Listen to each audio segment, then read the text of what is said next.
Welcome to some One Piece action.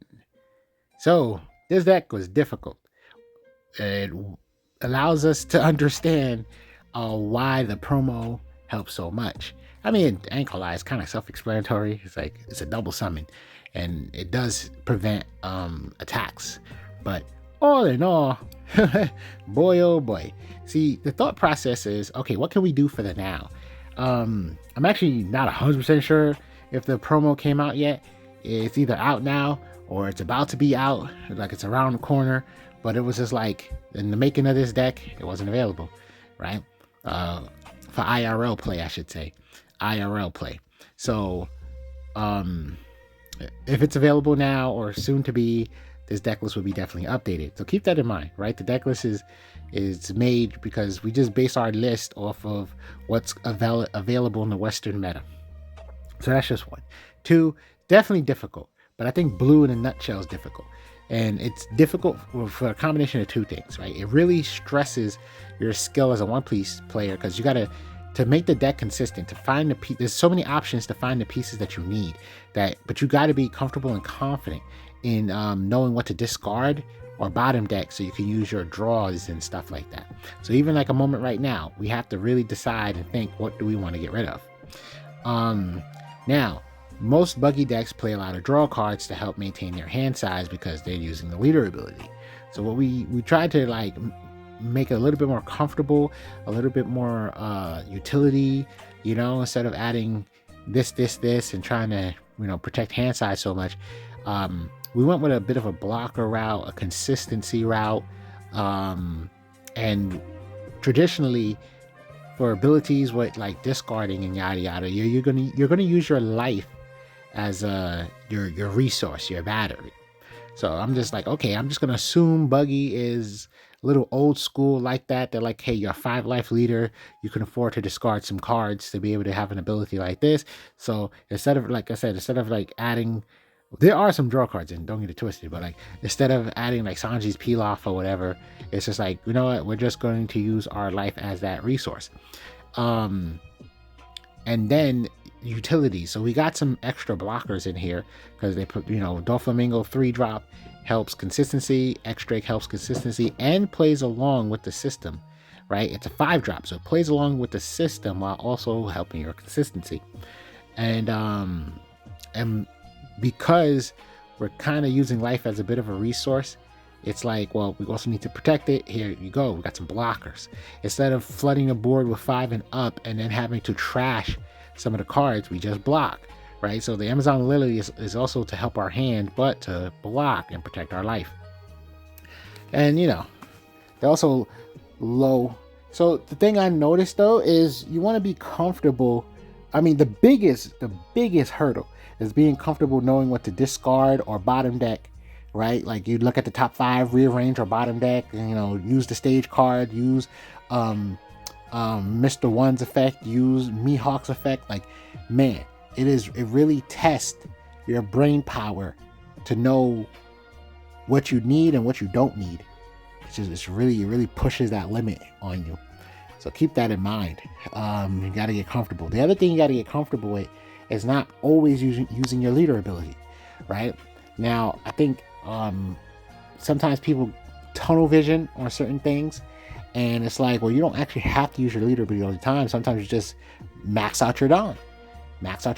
You save a card, and then next turn you do whatever shenanigans you might want to do. But for instance, if I had 7 Dawn, I could just play my 7-drop Croc and double summon instead of, once I hit 5 Dawn, I'm gonna chuck a card and play. Unless you got like a good event, how much Dawn do you have left? So don't abuse the leader ability. It's understandable, obviously, when you hit 5, you might want to put that Croc down to push the pace of the game for yourself.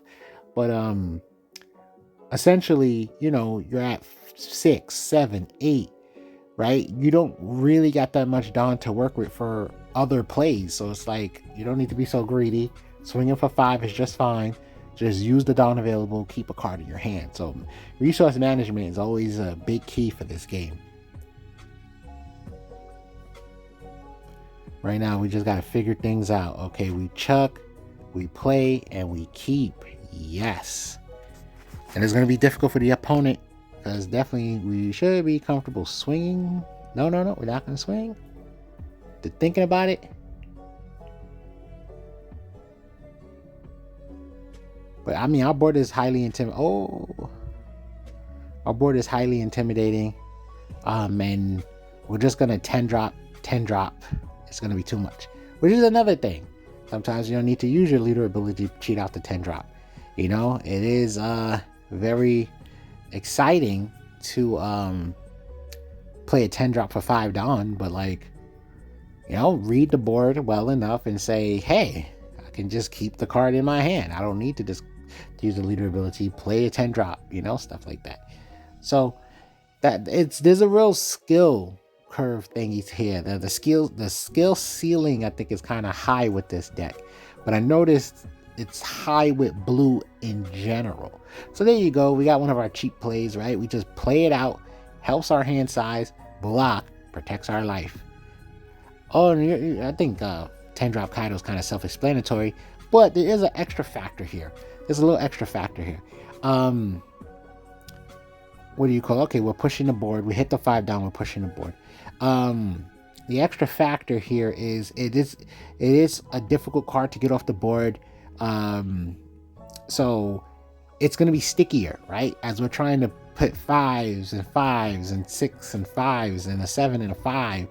These things are a bit easier to take off the board, but once you get to your 10 down turn and you notice that, hey, I don't really have the opportunity to play 10 drop Buggy, or maybe 10 drop Buggy's not even in your hand, either or, but it's like, I don't want to bottom deck my 10 drop. They don't have anything threatening on the board.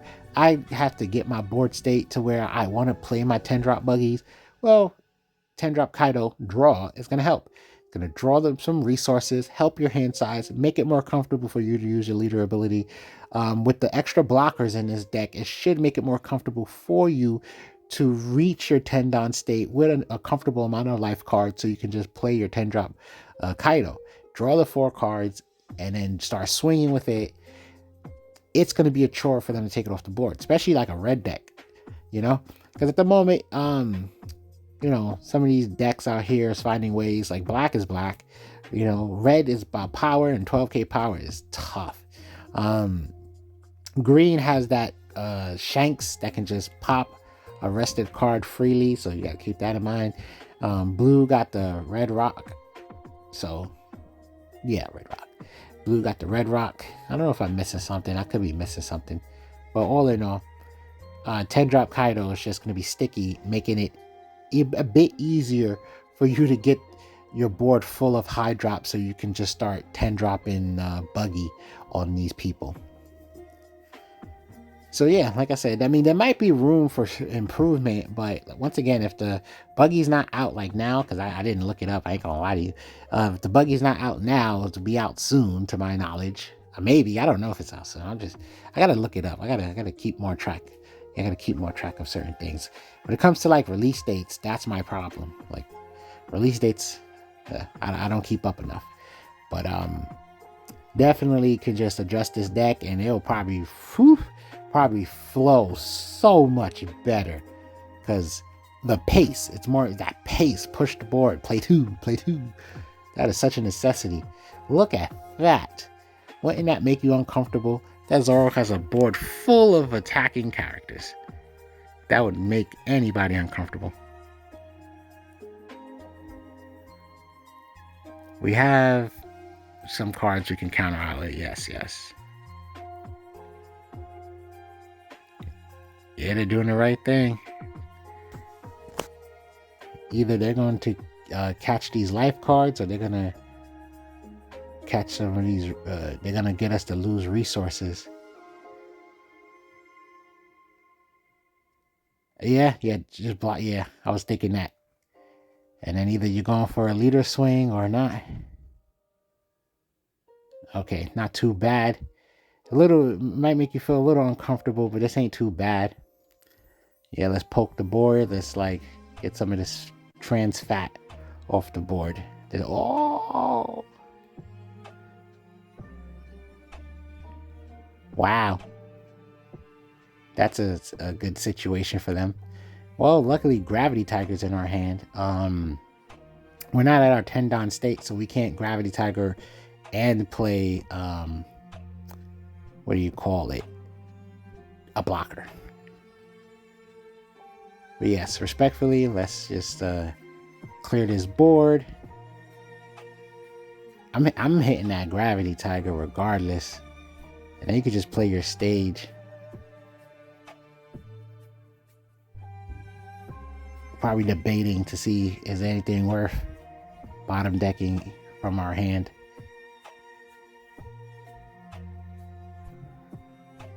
Zoro essentially had to start all over. No. That's serious. So are we losing our blocker? Or do we have a chance here? The next swing is a 10,000 swing. So if we're going to lose life no matter what, should we block and then start chucking? Oh, we have enough? Oh, okay, we have enough.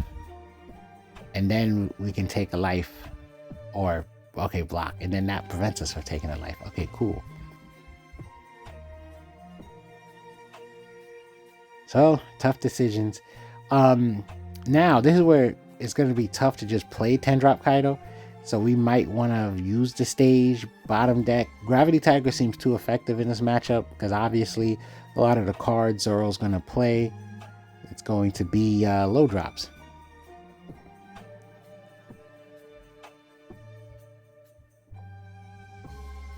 Okay. We got 5 Dawn to play with thanks to leader ability. So we're just looking to see what we can chip with. To be honest, I wouldn't be surprised if they have the counter power and they just chuck one card. There it goes. Wait, is that a 2K? That might be very telling. Either that or it's like a weird bait. 6. No, wait. 10. 8. Okay. Off the board. Off the board. Come on.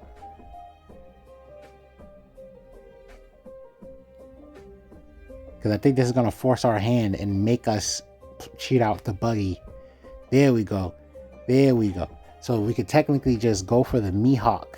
I think the Mihawk, well, obviously, that would be foolish to play 10-drop Buggy. So let's get the Mihawk on the board. Okay, poke.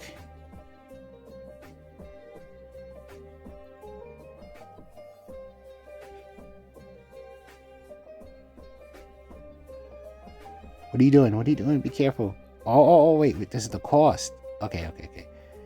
Okay, so we're interested in 10-drop Kaido, which also, I guess, keep in mind, you don't have to, what do you call it? Lose your card for playing something, right? So that's like the thing we're looking at here. It is essentially what we want to see. Hopefully they get real comfortable. They're playing, there you go, they're playing more cards. Well, that card got Rush. Right? There it goes. So, hopefully, we can survive. That is a 7K swing. And then they got one more swing. So, how are we handling this? Okay. We also got more blockers here. So, okay, block. We're getting rid of Drake. Okay, then we got rid of Drake.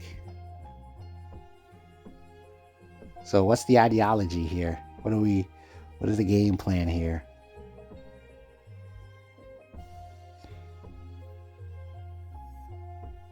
I mean, I know Gravity Tiger is looking real healthy. We gotta hope there's no random Diablo Jambe in the deck.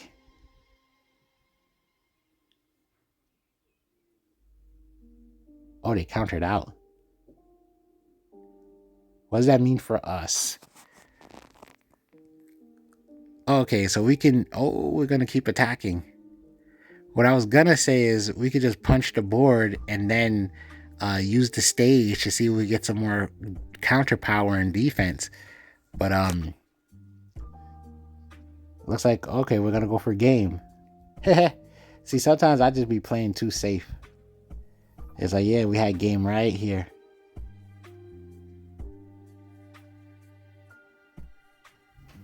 Almost forgetting that they even play cards with no counter. Oh yeah, duh, that chopper got no counter. It's a good chopper. Okay, so they play a respectable amount of cards that have no counter. So, all right, going up against Enel.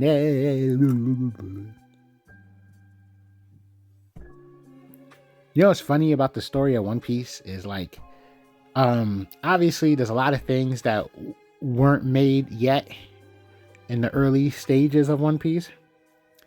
So, a lot of things were done. So, what do you call it? One Piece had a system where you had to find the Logia's weakness, right? The Logia, whatever, the weakness, and that's how you got around. Like that's how you get to defeat them. And then it just became hockey. So I find it funny because I can only imagine if hockey was available from day one. Because, you know, we see all the inconsistencies, blah, blah, blah. But, you know, like I said, it's already been outside of the realm of One Piece. You know, editors, yada, yada. When hockey got developed, this, that, the third, Shanks' arm, blah, blah, blah. Shanks' arm lost his arm for some plot, blah, blah, blah. You know, just talking outside of that. It's just funny to think what a character would have been portrayed as if they were released now. Or if all the rules was already set from the beginning. Like, would Enel still be not be able to affect Luffy whatsoever? Would Crocodile still be so weak against Liquid? You know, you get what I'm saying? So it's kind of interesting. I can imagine a lot of these characters would just be simply reimagined, especially with hockey being available. They probably wouldn't even have these Scooby-Doo like weaknesses. Is Scooby-Doo like weaknesses even fair to say, or comic book style weaknesses? Because that's what I used to think when I first was watching One Piece, 4Kids and all that stuff back in the day. I used to be like, oh man, this is the cool thing is it's like these characters got these comic book like weaknesses, you know? So you know, like Superman got kryptonite and Green Lantern got the color yellow and blah blah blah. I don't know. I always think that's cool, you know? Yeah, the superheroes and supervillains got their weaknesses and they gotta be careful. But is it outdated? Sure, because simply being hit real hard could just be a weakness, right? That makes lots of sense and nobody's gonna question it. So not every character needs some sort of symbolic weaknesses. So our board state is relatively close to what we want to do.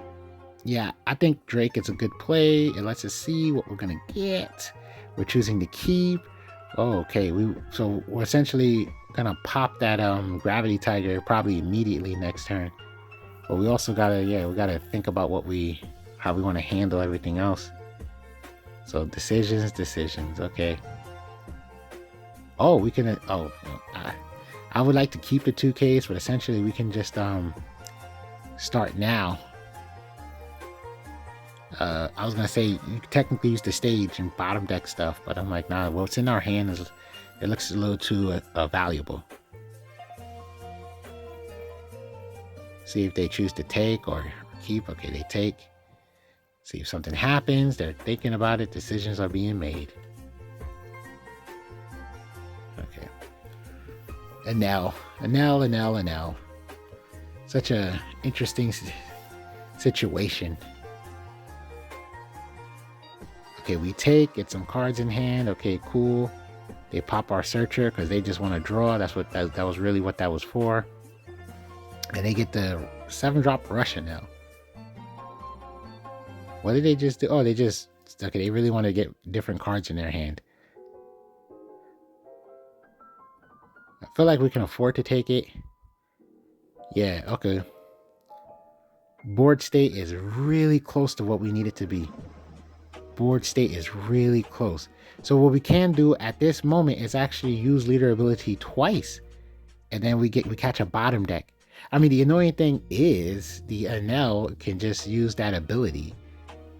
But then again, it gives us like virtually free swings at the leader.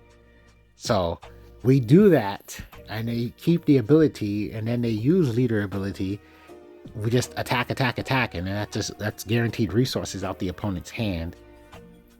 And we'll have 2 blockers and a 10 drop. I think that's the I think that's the play to go. Because we got 2 cards that we can comfortably discard, right? Oh, we're gonna play. Interesting.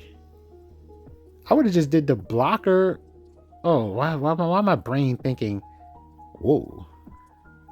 Oh, that's a good setup. Because no, it's not good. No, okay. No. Okay, I'm basically liking the we're going for life. Okay, this is cool because obviously it's gonna be too comfortable to protect it now. Yeah, I was liking the use leader ability twice, discard the Gravity Tiger, discard the stage, Mihawk draws, discard, okay, Buggy, bottom deck, okay, cool.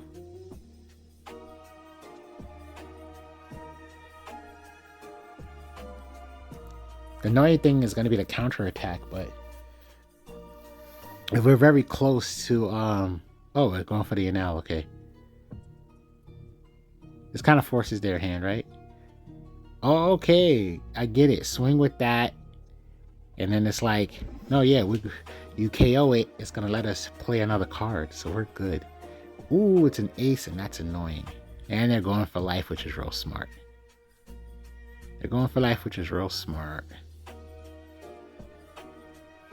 Well, okay, we got a free block on a leader swing, so we got to keep that in mind. But man, does it suck. That happened. Okay. I would not block this. Okay. And then they knew it was pointless. Okay, so essentially I am back to the ideology of using the leader ability twice. I'm back on that right now. I'm starting to think to myself, let's bottom deck that ace, so it's real good that we didn't do it last turn. Because poking at life, no, they're gonna take that life, right? They're not gonna protect. Oh, they protected. Oh, because it's just 2Ks, max value. Okay, I respect that. You always get the max value on 2Ks. So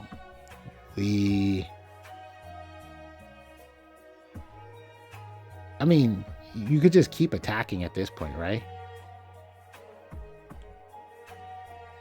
There we go. Yeah, no big deal. I mean, the results are going to be relative. Oh, okay, that was it. Oh, to see if I got you. Okay, because if Enel trashes it, then that avoids it being a trigger. And that's kind of telling, because now it's like, well, either you need what's in your hand or you can't potentially counter out. You probably got no counter power. Well, I listen, I'm ready to pull the trigger on the play here. So are we thinking of what? What are we thinking here? Oh, are you thinking of playing for 5 and then playing 10 drop so that way you can save a card and only have to discard 1 card? So it's either go for the Mihawk or play the 2K counter. If you play the 2K counter and then play Buggy with leader ability, you save a card in hand. If you do that, then you're trying to stall out a little bit longer. What are we doing? I'm lost. I'm officially lost. Okay, we'll put more pressure on the Enel.